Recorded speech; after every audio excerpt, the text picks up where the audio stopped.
done enough to win the fight. Don't get me wrong, it wasn't as clear cut as I'd initially wanted it to be, but I definitely thought I'd done enough. I genuinely think he took way too much punishment, and that was so severe. If I were him, I'd never fight again.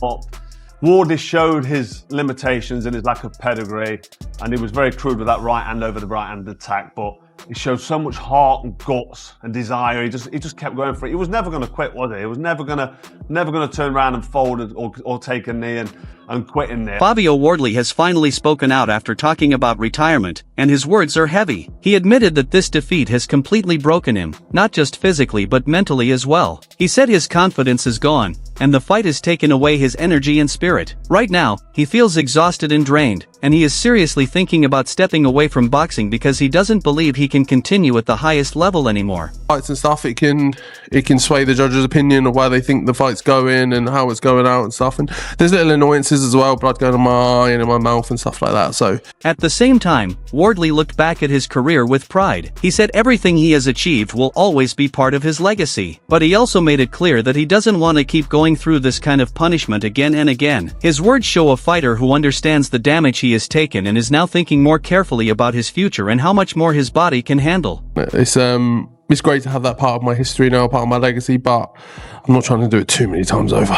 Promoter Frank Warren reacted with concern to Wardley's comments. He said he hopes this is not the end of Wardley's career. Warren made it clear that if Wardley decides to continue, his team will fully support him and guide him in the right direction. He also spoke about Wardley's journey, reminding everyone that he has been part of some exciting and memorable fights. Well, I hope that's not going to be the case for him, and if he carries on, we certainly would be looking to help him in that way. But look, he's been involved in some of the. Eddie Hearn shared a more critical view. He said something didn't feel right during Wardley's fight week. According to him, the confidence and energy around Wardley seemed low. Even though he praised Wardley as a strong and dedicated fighter, he questioned whether this fight was the right decision. His comments suggest that Wardley may not have been mentally ready, which raises concerns about his future decisions. Good of a servant has he been to box? He's a great guy. I just felt this week, I've been around him a lot of fight weeks, I just didn't feel any kind of confidence or buzz.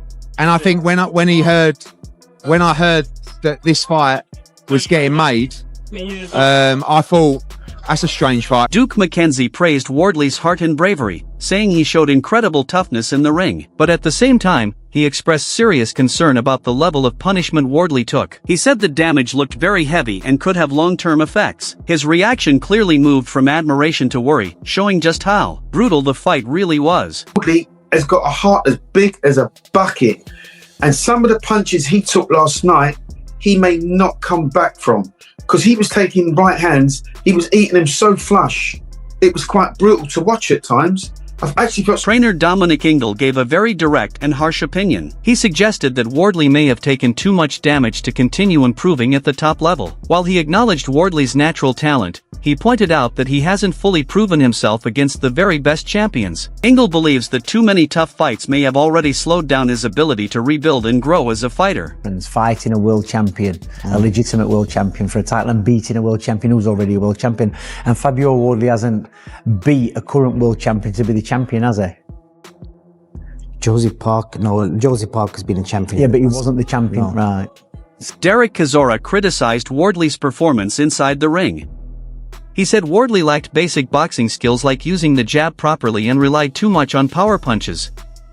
Chisora felt that Wardley fought in a reckless way instead of sticking to a smart game plan. According to him, this showed poor discipline and preparation, and it cost him heavily during the fight. He was not ready for boxing. He was no jab, nothing, looking for power shots. It's like he didn't train. He was busy commentating. Little bastard. He was supposed to fucking train in the gym. How many jabs did Fabio chuck? Less jabs. He didn't chuck no jabs. He didn't do anything we've seen. Carl Froch also gave a technical breakdown. He said Wardley's style looked too raw and unpolished. Froch believes Wardley focused too much on trying to knock his opponent out instead of boxing with control and discipline. He pointed out problems with his positioning, timing, and shot selection.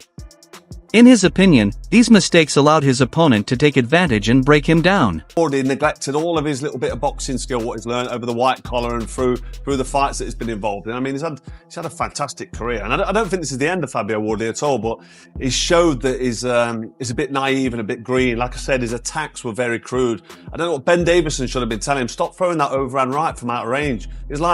He's looking for the knockout punch. He's not even got his feet in. Analysts also raised serious concerns about Wardley's condition in the later rounds. They described how he looked unsteady, confused, and unable to fully react. At times, he seemed lost inside the ring. This raised questions about safety and whether the fight should have been stopped earlier.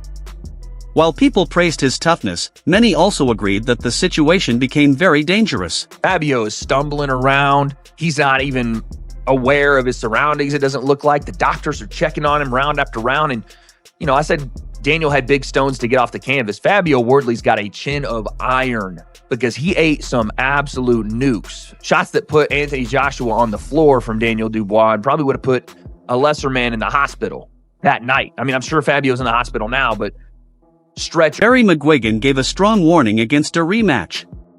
He said the damage Wardley took was far too serious to risk again. In his opinion, continuing to fight after such punishment could be very dangerous for his health. He made it clear that Wardley has nothing left to prove right now, and stepping away, or at least taking a long break, would be the smartest and safest decision. I think he should fight.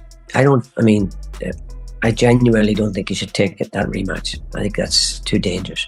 I genuinely think he took way too much punishment, and that was so severe.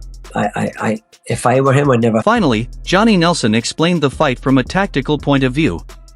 He said Wardley actually started well, using his jab and moving with control. But once things stopped working, everything began to fall apart. Nelson pointed out that Wardley had no backup plan. When the pressure increased, he lost his structure and composure. He emphasized that at the highest level, fighters must be able to adjust. In this case, Wardley's downfall came from not adapting when the fight started going against him. He kept his shape. You know, the jabs were working, dominant head to body. Kept slinging that big right hand over the top. Now and again, he'd whip it up the middle. He had good feet for a big guy, good feet. And I thought, you look the part. But then there was no plan B that he could rely on if that didn't work. And you saw from round 6, he lost his shape. The shape had gone because there was no plan B. You know, when he get hit, he was like, he completely turned. And trust me, this boy's got no